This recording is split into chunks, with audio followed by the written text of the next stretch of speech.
Hi, it's me again with Corel Drill Tips and Tricks. And if you just got like through watching part 4, I failed to take away the inner ring. So there we're going to get those half tones on sharp cuts.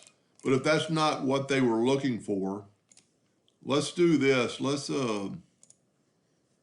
actually take this and rotate it back to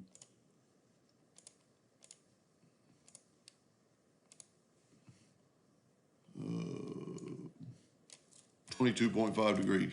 Just do a little part of it. Then, if you will take your Smart Fill tool, set on black and fill that in. Now, what I would do is bring in some indexing lines and hitting P, because it's so much easier to find the center.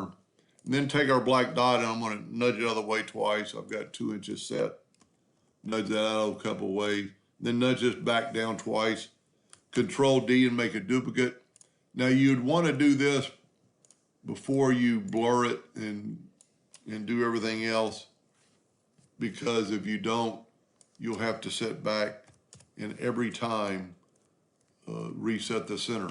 Now we can take all these. Now the only difference in this version is that it's going to be fuzzy on the edges, but that could be a good thing. I still haven't figured out what the gentleman's going to do with this. I'll be real curious. So we're going to blur it. We're blurred them all.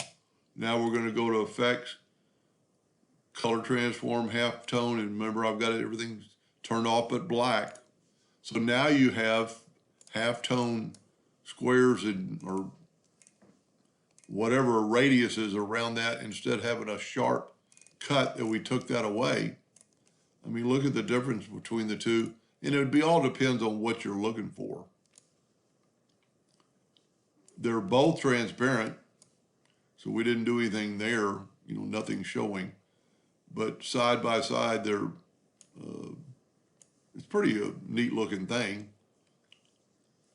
Anyway, I hope that helped. Thank you for watching.